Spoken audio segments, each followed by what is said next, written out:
All right, let's talk about financial planning. For that, we turn to our financial planning expert, our CFP, Harrison Johnson. Harrison, how you doing? Doing well. Good to be here as always. Well, good. Let's talk about changes coming to charitable giving. So, this tax bill passed about a month and a half ago, 4th of July of 2025. So some of the changes in it impact how charitable giving is going to be done. So one of the things that is going to be coming into play is people who claim the standard deduction are now going to be able to deduct some charitable giving cash donations.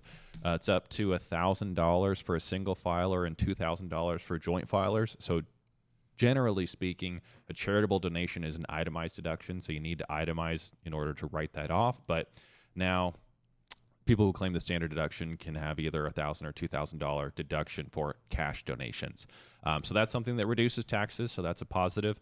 On the other side of things, for people who itemize, there is going to be an implementation of a 0.5% AGI floor. So basically, if you itemize and you write off charitable donations, the first chunk of that is not going to be deductible. So only charitable donations that exceed 0.5% of your adjusted gross income become deductible. So if you have income of $200,000, 0.5% of $200,000 is $1,000. So that means if you make charitable donations, the first $1,000 is not deductible.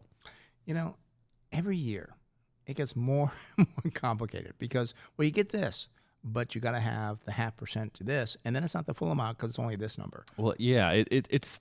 I'm not sure why this happened, because it's gonna. What it'll do is it'll de-incentivize people who make small donations every single year. It's not unlike the medical expense deductions that you have, because right now, out-of-pocket medical expenses are an itemized deduction, but you can only deduct the amount that exceeds 7.5% of your AGI. So this is kind of like that. The floor is much lower at 0.5%, but it still, adds that floor. And then another change in there is for people who high income earners who are in the top tax bracket, which is 37%. If you make a charitable donation and itemize it, instead of getting a 37% deduction, you only get a 35% deduction. So it kind of limits the tax savings for high income earners on making charitable donations. I chuckled because I, number one, think the complexity is just silly. And number two, I was like, oh, that's great. I can deduct some of my charitable donations that I do every year. And now I just realized I won't benefit at all from this because of the AGI rule. So it's like, man. Yeah, it's kind of interesting. The other thing, for the people who claim the standard deduction, it's $1,000 or $2,000 of cash donations can be written off. That functions as an above the line deduction. However, only people who claim the standard deduction actually can claim that. So if you itemize, you don't get the option to, we'll just donate $1,000 or $2,000 and write that off. You are subject to that 0.5% AGI floor at any income level. And then as you get into that 37% tax bracket, which you're not there, Chase. So the AGI thing doesn't apply to me. If you donate to charity, a portion of it is not deductible because of that AGI floor. So that will influence everybody. Yeah. He might get a $500 deduction. Yeah. You might get a $500 instead of, whatever it is. I'm not going to tell people how charitable I am, but Well, and this stuff, a lot of the things with this bill was active 2025. This stuff doesn't go into play until next year, 2026. Okay. So if you claim the standard deduction, you might want to wait until next year because you'll actually get a tax benefit for it. Or if you itemize, or if you're in that top tax bracket, you might want to accelerate some of your charitable giving and doing it this year because those limits are not in place yet.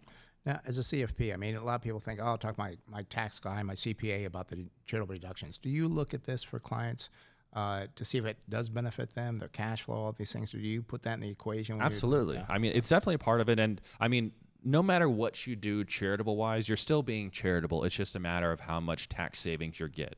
So, if you donate $10,000, maybe you can write off some, and maybe the cost to you, maybe it saves you $3,000 or $4,000 in taxes. So you're still netting out a loss, but a lot of people are charitable for different reasons. They give to their church or they give to causes that they believe in. And if you're going to do that, we want to do it in the most efficient way so that you can, save taxes or give more if it's a cause that you believe in. I guess that is my question. You look at to see the most efficient way to do it for them so they get the charity, but plus most efficiently. Absolutely. Again, it's a big part of it. And the nice part about this is now there are some benefits coming back for people who claim the standard deduction. Back in the COVID area, there was like 2 years where standard deduction filers could write off some cash donations, and then that went away. So that's coming back in some capacity. But again, the timing of it, the amount of it, whether you use donor advised funds, whether you're doing charitable remainder trusts, whether you're donating stock, whether you're donating cash, whatever it is, if there's a cause that you believe in, you want to do it in the most efficient way. So it's important to be aware of these rules, because if you're used to doing something that's the same every single year, with the influence of this coming in 2026, that could dictate the timing and the level of charitable giving that you do.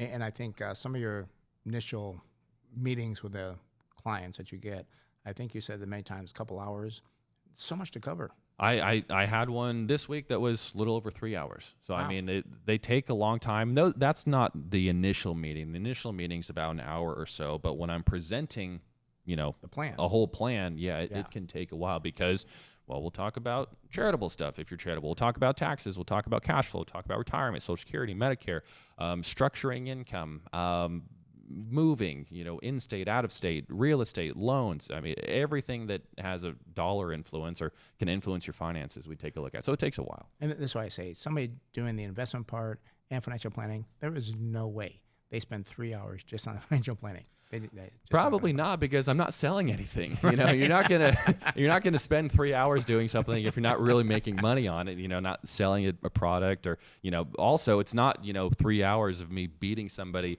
saying, okay, invest your money, like